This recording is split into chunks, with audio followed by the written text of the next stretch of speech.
Bismillahirrahmanirrahim. Assalamualaikum warahmatullahi wabarakatuh. Alhamdulillah rabbil alamin. Wassalatu wassalamu ala asrofil anbiya wal mursalin Sayyidina Muhammadin wa ala alihi wa sahbihi ajma'in. Selamat pagi, salam sejahtera untuk kita semua. Yang sama-sama kita hormati Ibu Wakil Gubernur Nusa Tenggara Barat,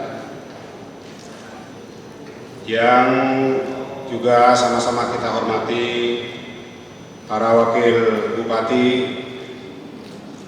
wakil wali kota se-Nusa Tenggara Barat yang berkesempatan hadir.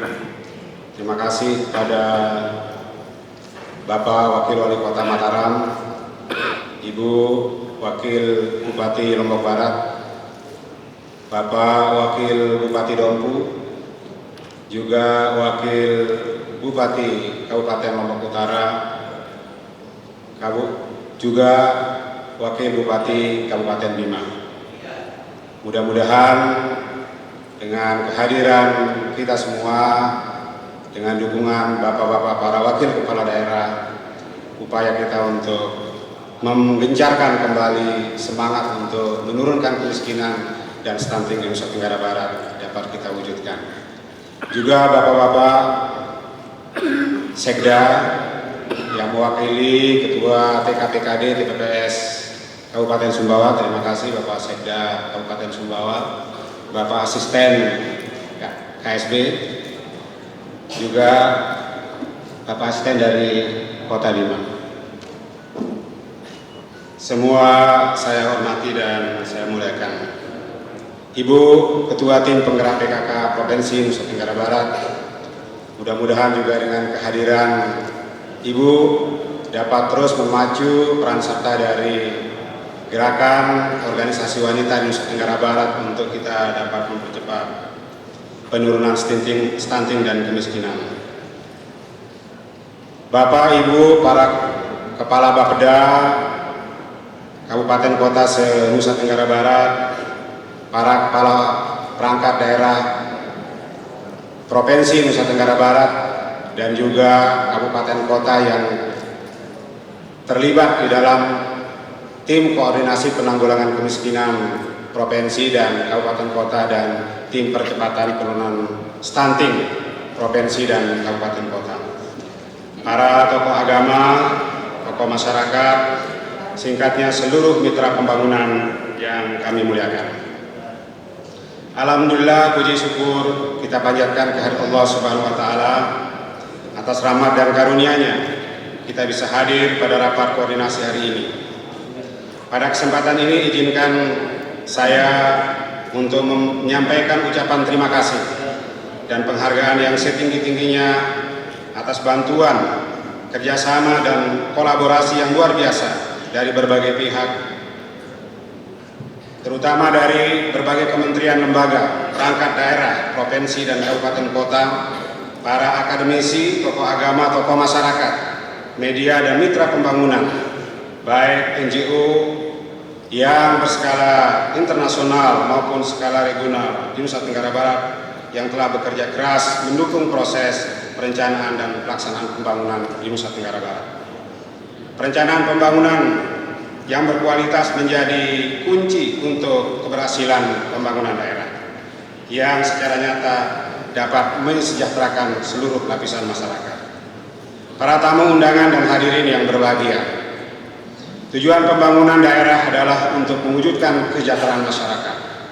Pembangunan manusia merupakan bagian dari proses perubahan sosial yang kompleks, dan oleh karena itu Peraturan Gubernur Nusa Tenggara Barat Nomor 29 Tahun 2021 tentang penanggulangan kemiskinan mengamanatkan gerakan multi pihak penanggulangan kemiskinan.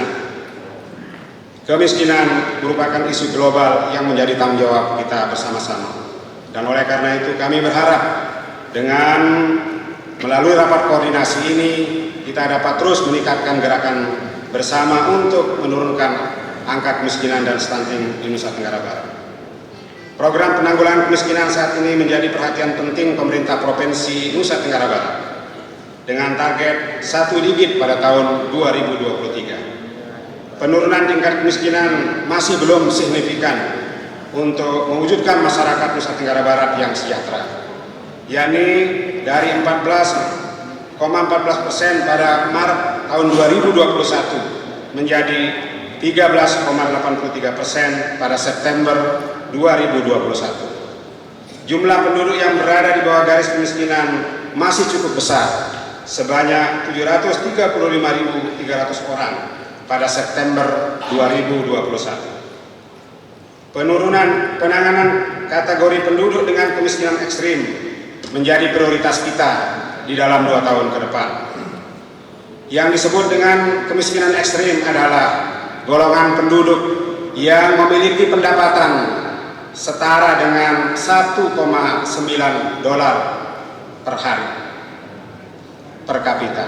Dan oleh karena itu diperkirakan jumlah pendapatan mereka yang tergolong kemiskinan ekstrim adalah kurang lebih 358.232 per bulan.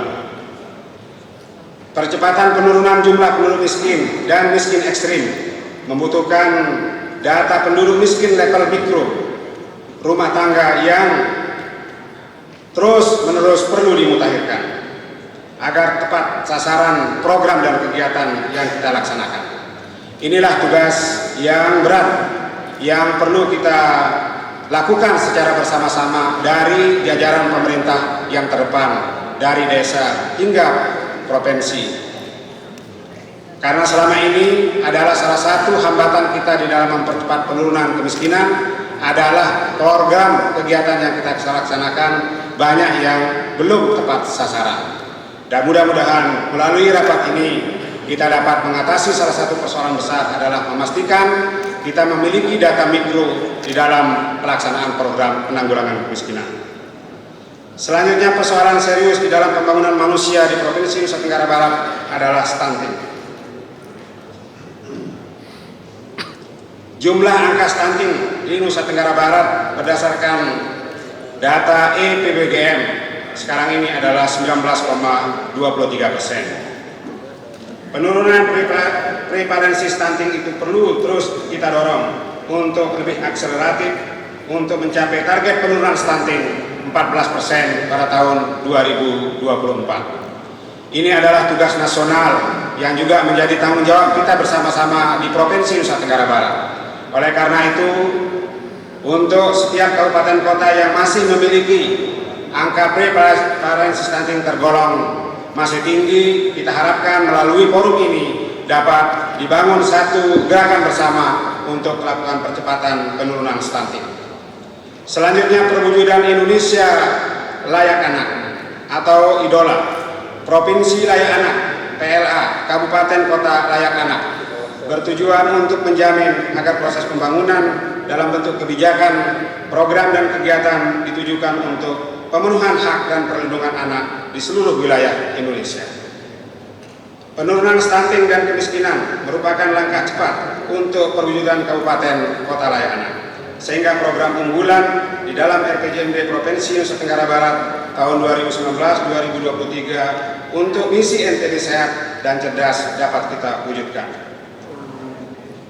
Pembangunan Kota Layak Anak di Nusa Tenggara Barat telah ditetapkan sesuai dengan arahan daripada peraturan Presiden yang ditetapkan untuk mewujudkan Kota Layak Anak. Oleh karena itu, mudah-mudahan di antara berbagai kabupaten yang masih mengalami progres, belum menunjukkan progres yang lebih maju di dalam mewujudkan Kota Layak Anak ini, melalui forum ini dapat kita selesaikan dan rumuskan berbagai langkah yang diperlukan untuk percepatan perwujudan Kota Layak Anak.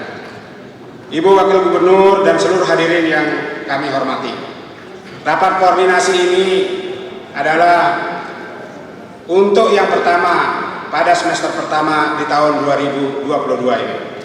Setiap tahun kita memiliki 2 kesempatan untuk mengevaluasi penyelenggaraan penurunan kemiskinan dan stunting melalui TKPKD Provinsi dan Kabupaten Kota dan juga TPPS Provinsi dan Kabupaten Kota. Dan oleh karena itu di dalam kesempatan ini untuk memastikan di dalam pelaksanaan penurunan kemiskinan dan penurunan stunting selama 6 bulan yang sudah berjalan dapat kita ketahui progresnya, maka di dalam kesempatan ini para ketua TKPKD dan TPPS Kabupaten Kota akan menyampaikan laporan perkembangan penanggulangan kemiskinan dan penurunan stunting di setiap kabupaten kota.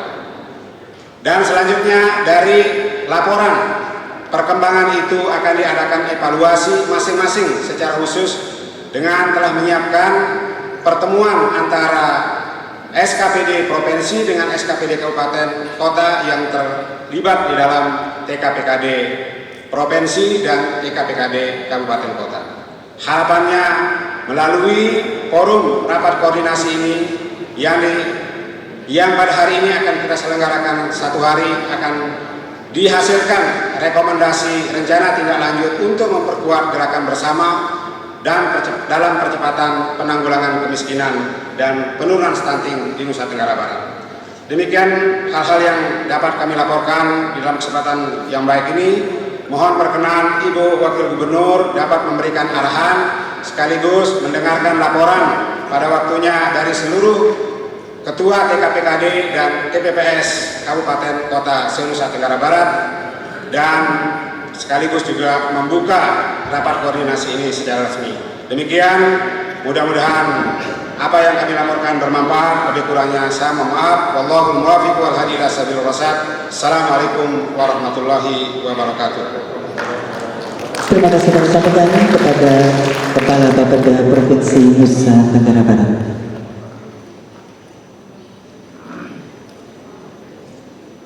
Baik Bapak Ibu hadirin yang kami hormati, selanjutnya marilah kita dengarkan bersama sambutan Wakil Gubernur Nusa Tenggara Barat sekaligus membuka rapat koordinasi secara resmi. Yang terhormat Ibu Dr. Hajah Siti Rohmi Jadilah, disilakan.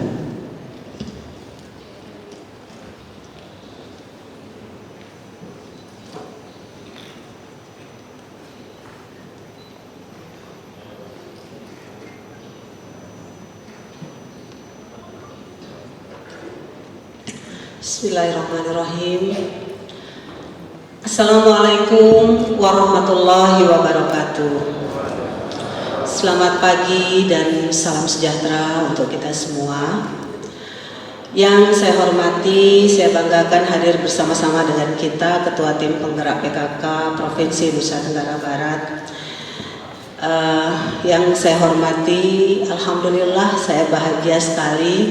Wakil Bupati banyak yang hadir, ya, juga Wakil Wali Kota, semuanya ada Lombok Tengah, kemudian Mataram, kemudian Lombok Barat, Dompu, semua yang hadir, Bima juga semuanya yang saya hormati, saya banggakan. Hadir bersama kita tentunya yang punya gawe Kepala Bapeda Provinsi Nusa Tenggara Barat beserta 10 Kepala Bapeda Kabupaten Kota. Saya sangat berharap Kepala Bapedanya ini semuanya hadir, ya.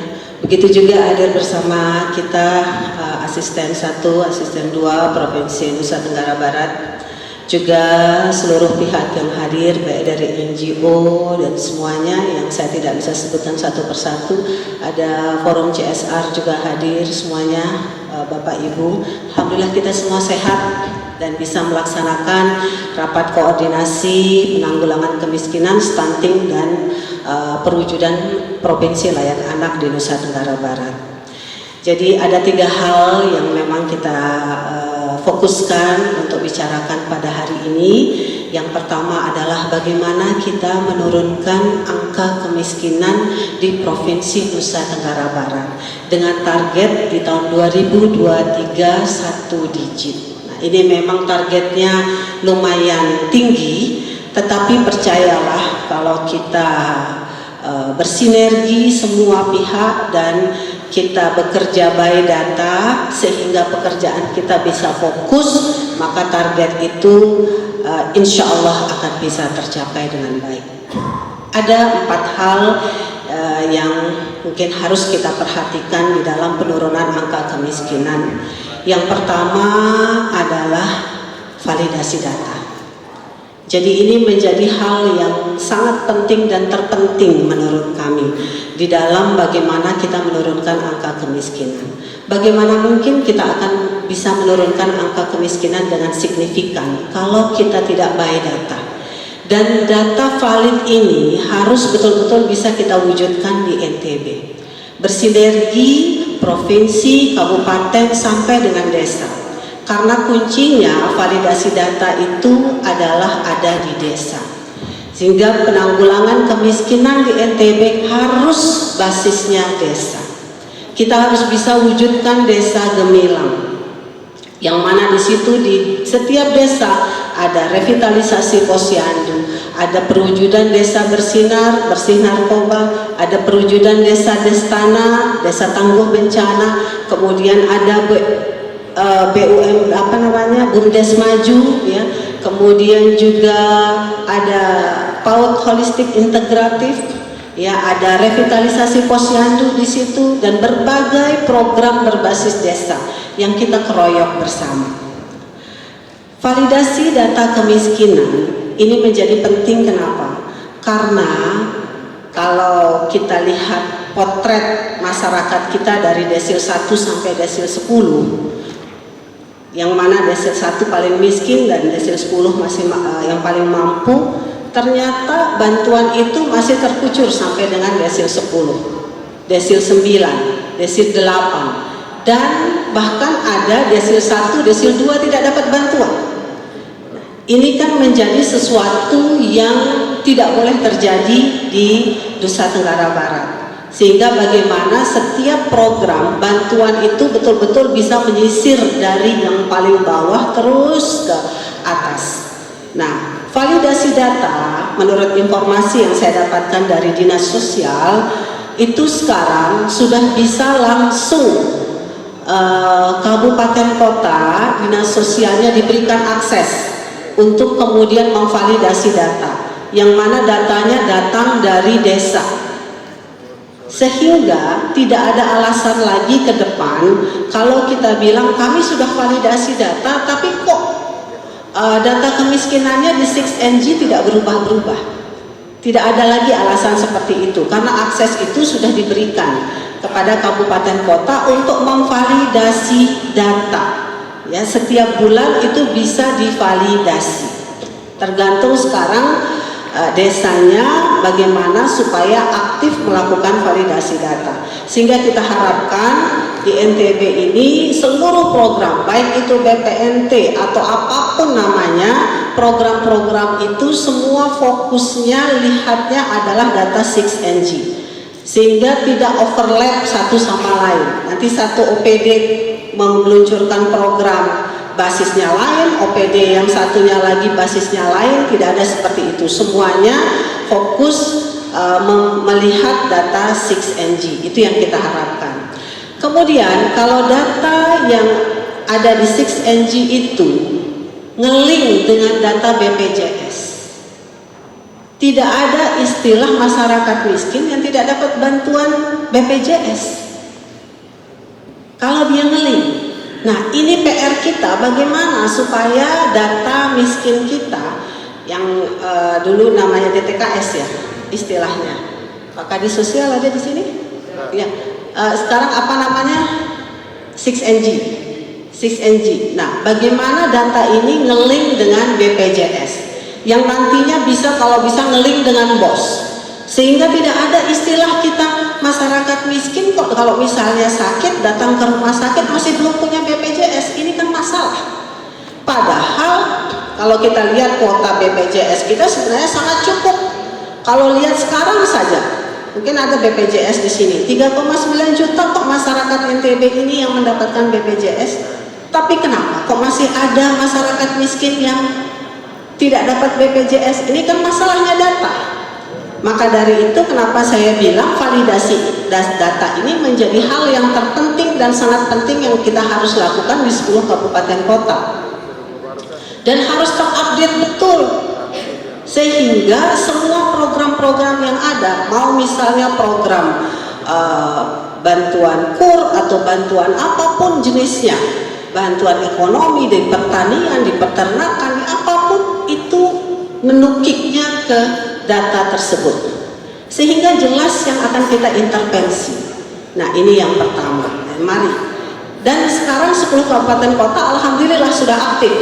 Ya, sudah data dari info dari Dinas Sosial, saya mendapatkan informasi bahwa perubahan itu terus terjadi. Betul ya Pak Kadis ya? Perubahan terus terjadi, tetapi PR kita adalah bagaimana ini supaya betul-betul akurat, sehingga tidak sia-sia ini program semuanya. Kemudian yang kedua, sistem yang tertata tentunya. Bagaimana agar sistem kita betul-betul bisa tertata dengan baik, karena sesungguhnya tim penanggulangan tim koordinasi penanggulangan kemiskinan ini sudah ada, tingkat provinsi ada, tingkat kabupaten ada. Jadi bagaimana koordinasi ini bisa jalan sebaik mungkin agar proses penurunan kemiskinan ini betul-betul bisa berjalan dengan baik. Kemudian yang ketiga tentunya adalah konsistensi kita, bagaimana supaya kita betul-betul konsisten mengawal ini dengan baik. Dan yang keempat, sinergi, karena NGO juga sangat berarti ya bagi kita, besar sekali artinya di dalam kita bergotong royong bersama-sama, dan berbagai lembaga yang ada, begitu juga lembaga private yang ada ya, BUMN, BUMD yang ada, semuanya bagaimana bisa bersinergi dengan sebaik-baiknya untuk kita menurunkan angka kemiskinan. Dari 13, yang sekarang masih kita alami di NTB, mari dibedah nanti 10 kabupaten kota berapa angka kemiskinan kita dan target kita berapa. Target kita 2023 1 digit. 1 digit berarti pergerakannya bagaimana. Di 2022 ini inginnya kita bagaimana gitu. Walaupun di RPJMD targetnya 11, sekian ya. Tetapi target action kita adalah 1 digit. Kita tidak mau dimasukkan selalu dalam list 10 daerah termiskin di Indonesia. Selalu NTB ini masuk, padahal progresnya bagus, tapi karena kita mulai dari angka tinggi 20 lebih, sehingga masih angka kita 13, masuk kita di dalam 10 list provinsi termiskin di Indonesia. Kalau kita bisa bebas dari 2 digit masuk 1 digit, insya Allah kita tidak akan masuk di situ. Jadi ini PR besar kita untuk penurunan angka kemiskinan 4 tadi. 1, validasi data. Tolong kabupaten kota kita yakinkan betul, dinas sosialnya harus kuat betul untuk mengawal validasi data ini berjalan dengan baik. Begitu juga DPMPD ya.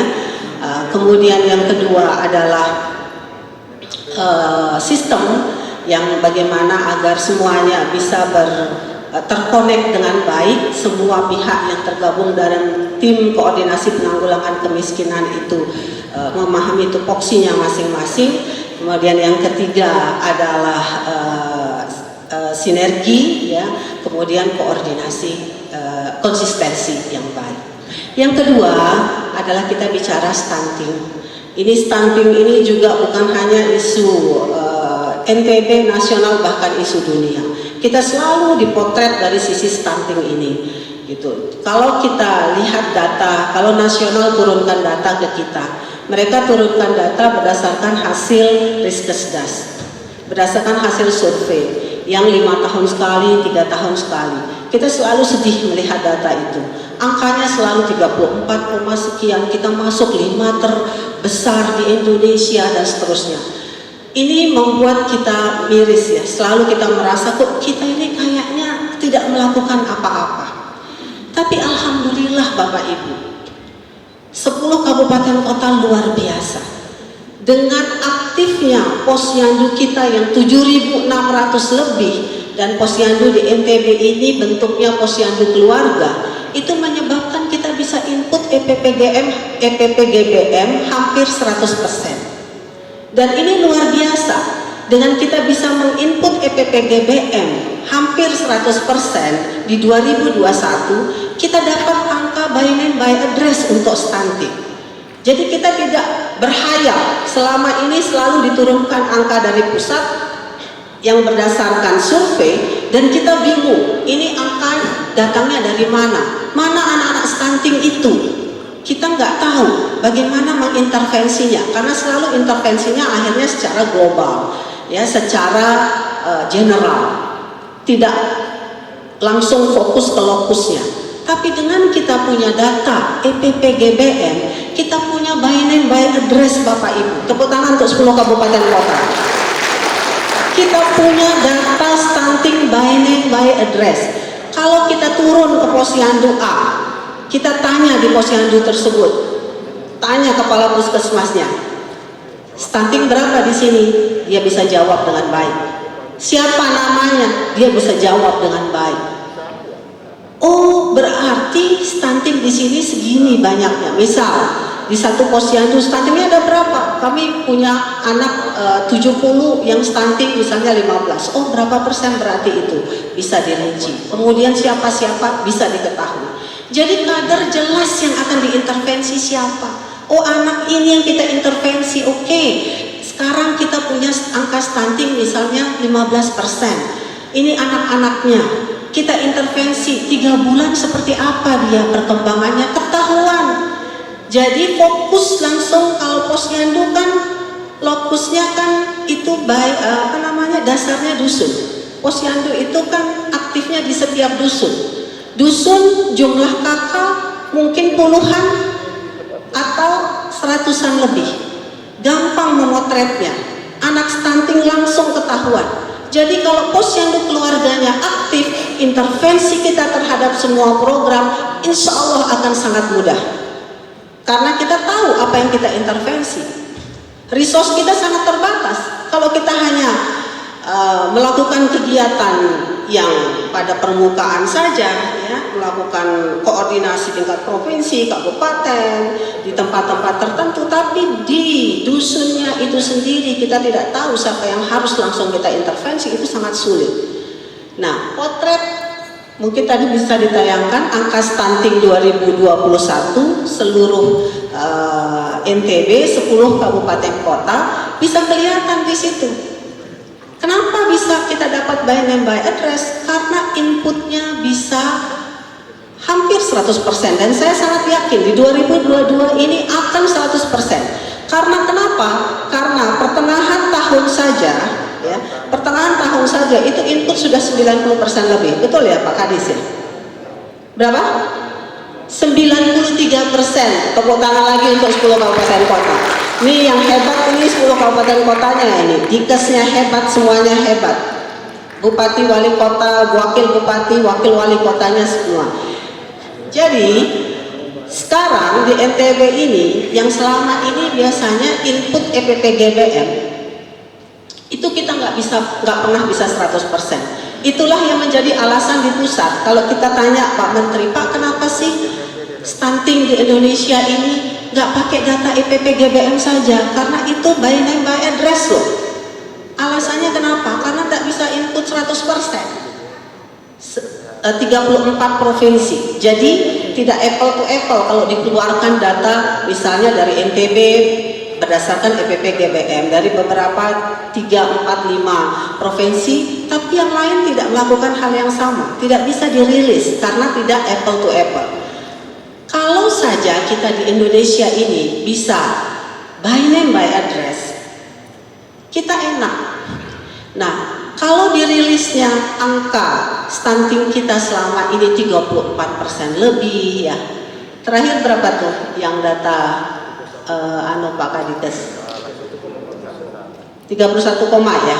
Nah, sedangkan update kita terakhir pertengahan tahun untuk angka stunting dengan input 93%, berapa Pak Kadites? 18 apa 16 gitu ya, terakhir yang kemarin 18, sekian persen Bapak Ibu, dan itu ada by name by addressnya. Bapak Ibu bisa langsung turun ke desa, ke dusun, itu tahu siapa ini yang stunting. Jadi inilah yang harus kita perjuangkan, bagaimana supaya posyandu keluarganya aktif, posyandu keluarganya berkualitas, ya. Jadi posyandu keluarga ini kan kita tujuannya bagaimana supaya bisa menjadi pusat edukasi berbasis dusun. Tidak saja edukasi kesehatan, tapi juga edukasi yang lain-lain, edukasi lingkungan, edukasi kebencanaan, edukasi literasi keuangan, edukasi tentang ekonomi, UMKM, dan lain sebagainya. Sehingga kita bisa potret di situ, kita bisa intervensi dengan fokus di situ karena skopnya kecil. Nah, ini yang harus kita perjuangkan bersama. Insya Allah dengan posyandu keluarganya aktif, kita bisa input data IPP BBM, update bahkan tiap bulan. Bisa jadi anak yang stunting bulan ini 2-3 bulan kemudian sudah lepas stunting, Pak. Jadi data itu akan terupdate terus dia sampai akhir tahun. Dan kita harapannya di akhir 2022 100% tidak ada bayi, balita, anak-anak kita yang tidak terinput datanya. Sehingga enak kita intervensinya. Dan target untuk 14% 2023 bukan sesuatu yang mustahil. Kalau kita kerjanya fokus, kita kerjanya by data. Seperti beberapa waktu yang lalu, saya sempat turun sama Pak Wakil Bupati KLU di Senaru. Senaru adalah salah satu desa wisata yang sangat indah, tapi sayang sekali data stuntingnya tinggi. Saya turun ke sana. Pada saat saya turun, ada kadesnya juga di situ. Kita cek operasional posyandu waktu itu. Penimbangan berat anak, berat bayi. Di situ masih pakai dacin. Nah, kita kan selalu instruksikan timbangan elektrik yang divalidasi, yang di apa namanya, yang apa sih namanya kalau yang divalidasi lah gitu, maksudnya disesuaikan supaya dia akurat selalu ya. Jadi sebelum aktif posyandu itu dicek dulu timbangannya, timbangan elektrik, jangan dacin. Saya tes di situ pada saat nimbang anak umur berapa waktu itu ya, mungkin ada 5 tahun apa. Bedanya antara dacin sama timbangan elektrik 0,8 kilo Bapak Ibu. Jadi gimana itu? Kalau penimbangan kita nggak akurat, bagaimana kita mau? Makanya kadesnya waktu itu bilang, waduh, ini bisa-bisa Bu Wagub sebenarnya angka stunting saya tidak segini, angka wasting saya tidak segini, angka underweight saya tidak segini katanya. Bisa jadi ini, ya makanya kan kita instruksikan dari awal. Timbangan elektrik, timbangan elektrik murah kok, sama harganya sama dacin. Kalau dacin harganya 500.000 ya sama, timbangan elektrik juga malah lebih murah. Kemudian pengukuran tinggi badan. Stunting kan yang diukur tinggi badan. Kita cek pengukuran tinggi badan. Yang satu ngeceknya di tembok, yang satu ngeceknya pakai ada alat. Beda juga setengah senti. Lah setengah senti untuk stunting itu sangat pengaruh. Apalagi untuk bayi, jangankan setengah senti, 0,2, 0,3 senti saja pengaruh. Nah ini masalah. Sehingga kita harus yakinkan posyandu keluarga kita aktif, berkualitas, alatnya yang proper, dan alat-alat posyandu keluarga tidak ada yang mahal. Harusnya dari ADD saja sudah sangat cukup untuk membeli peralatan posyandu standar, nggak ada yang mahal. Timbangan berapa sih harganya? Kalau misalnya dianggarkan saja di desa itu 50 juta untuk peralatan posyandu, itu sudah luar biasa sudah. Dari 3M atau berapa M ADD itu sudah luar biasa, dan itu memang kewajiban juga dari desa untuk menganggarkan itu. Walaupun nanti ada kebijakan juga dari Kementerian Kesehatan, ada bantuan juga untuk antropometri. Tapi buat apa kita nunggu-nunggu? Kalau bantuan bisa jadi 7.600 sekian baru selesai dibantu 2023. 2023 berapa tahun? Kalau kita bisa beli sendiri kenapa tidak? Nah sehingga provinsi itu sejak 2011 itu sudah mengeluarkan surat edaran untuk bagaimana dari DPMPD mengeluarkan surat edaran ke seluruh desa se-Nusa Tenggara Barat. Untuk semua posyandu, perhatikan honor kader. Honor kader gak boleh kurang dari 150.000. Dan alhamdulillah luar biasanya ini kepala desa. Sebagian besar itu mengikuti. Sudah sebagian besar sekarang di NTB sudah tidak ada honor kader yang kurang dari 150.000. Ya kalaupun masih ada 1-2 yang sembunyi-sembunyi nggak ketahuan. Kemudian kita minta juga dana desa itu dianggarkan untuk peralatan standar. Peralatan standar itu ya seperti meja, kursi, murah-murah itu sudah.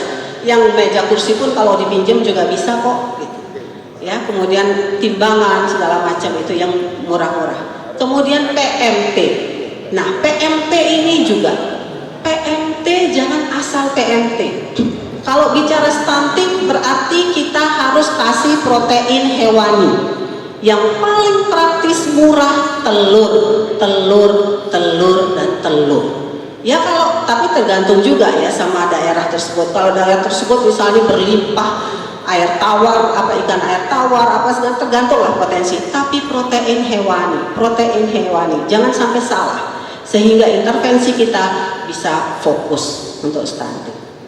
Ini yang untuk stunting dan mudah-mudahan dengan EPPGBM kita aktif, posyandu keluarga kita aktif, Bapak Ibu Wakil Bupati, Wakil Wali Kota enak itu untuk memfokuskan. Seperti kita lihat di data itu Loteng, Lobar sama KLU mungkin ya yang masih di atas 20% angka stuntingnya. Jangan khawatir Bapak Ibu. Yang penting kita sekarang sudah punya data by name by address, tinggal kita telusuri aja, kita garap itu, kita fokus. Jadi kita tahu kita mesti turun kemana, yang mana nih yang paling besar datanya. Dari misal contoh Lombok Barat, oh ternyata kumpulnya di sini stunting ini, jadi Ibu Wakil Bupati enak nih, oh ini nih yang harus saya intervensi. Jadi sekali datang Ibu langsung pengaruhnya besar karena ada datanya, ada lokusnya. Nah itu yang sangat kita syukuri dari penanganan stunting. Tinggal bagaimana ini terintegrasi semua. Karena seperti BKKBN dia ada program juga bagaimana supaya CSR perusahaan itu juga bisa fokus menurunkan angka stunting ya, bisa membantu menurunkan angka stunting. Saya sangat berharap ini nanti terkoordinasi dengan baik. Jangan sampai nanti misalnya perusahaan A, misalnya contoh Aman Mineral, contoh saja ini ya. Saya tanya, kepala BKKBN ada nggak di sini? Kepala BKKBN, Aman Mineral intervensi di mana? Dia bilang intervensinya ke KSB. Ya, kalau intervensi ke KSB doang mah nggak ada impactnya untuk NTB. KSB udah bagus ya. Kan kalau maksudnya harus intervensi itu ke lokus stuntingnya. Lokus stuntingnya oke, dia beroperasi di KSB, dia harus intervensi di KSB. Tapi tidak hanya itu saja gitu loh. Tapi lokus stuntingnya itu di mana? Lotin, Loteng, Lobah, kantong-kantongnya masyarakatnya memang jumlah penduduknya besar, itu harus fokus untuk diintervensi di situ. Dan intervensinya bentuknya bagaimana caranya telur itu dirasakan oleh anak-anak stunting ini, atau gizi itu masuk ke badan anak-anak stunting yang menjadi target kita, sehingga program itu tidak kelihatannya sukses, besar, spend uang cukup, tapi dia nggak sampai gizi itu ke anak-anak kita. Nah ini teknisnya harus dipikirkan, sehingga program-program yang ada itu kita tidak bicara berapa anggarannya saja, tetapi teknisnya bagaimana, sistemnya bagaimana, dan by data. Itu masalah stunting. Tapi insya Allah saya sangat optimis dengan data yang kita punya, sehingga enak nanti Bapak Ibu Wakil Bupati Wali Kota intervensi langsung, sehingga nanti bisa dilihat, oh targetnya 2023 14%.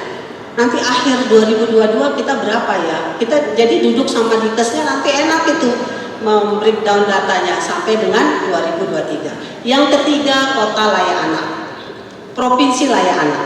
Nah, ini juga provinsi layak anak. Kalau provinsi layak anak itu yang belajarnya mesti ke Lombok Barat ya. Karena Lombok Barat ini bisa dibilang yang paling bagus. Ada 3, ada Lombok Barat, ada Dompu, dan ada siapa satu lagi tadi yang Madia, Mataram. Nah, ada Lombok Barat, Mataram, Dompu. Nah, ini belajarnya ke mereka bertiga ya. Jadi sudah tingkatnya Madia. Jadi kota layak anak itu bisa dipelajari Bapak Ibu. Dan mencapainya bagaimana, tinggal tanya aja yang sudah Madia. Beliau ini ada perbubnya, ya, ada perbubnya, ada sistemnya bagaimana supaya sampai ke tingkat Madia itu, gitu. Jadi semua bisa kita pelajari, semua tinggal diikutin. Jadi yang belum PR-nya Pak Wabub, KLU, Loteng nih yang punya PR.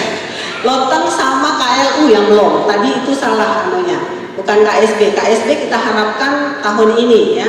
KSB, Lotim sama Sumbawa ya. KSB, Lotim sama Sumbawa yang kita harapkan tahun ini. Jadi kalau tahun ini keluar berhasil yang kemarin, berarti sisa 2 nih yang belum kita, yaitu Loteng dan KLU. Tapi jangan khawatir, saya sangat yakin ya, kita bisa capai kota layak anak itu selama betul-betul diikuti semua step-step apa yang harus kita lakukan. Karena kota layak anak, DP 3 AP 2 KB atau pemberdayaan perempuan, anak dan KB tidak bisa berdiri sendiri. Harus dikoordinasikan oleh Bapeda. Bapeda harus di depan karena di situ ada Dinas Pendidikan dan Kebudayaan, ada Perkim, ada Dinsos juga di situ yang bekerja, ya, nggak bisa kerja sendiri. DP 3 AP 2 KB nggak berdaya mewujudkan kota layak anak kalau tidak dikoordinasikan oleh Bapeda. Jadi tinggal kita butuh koordinasi bagaimana Bapeda sebagai leadernya. Target 2023 provinsi layak anak di NTB ini bisa terrealisasi. Itulah Bapak Ibu, saya sangat yakin melalui rapat koordinasi kita ini mudah-mudahan target-target dari sisi kemiskinan, stunting, dan kota layak anak bisa kita capai dengan baik. Dengan mengucapkan Bismillahirrahmanirrahim, saya buka rapat koordinasi ini, semoga berkah bermanfaat untuk NTB. Makasih. Assalamualaikum warahmatullahi wabarakatuh. Mohon berkenan Wakil Gubernur.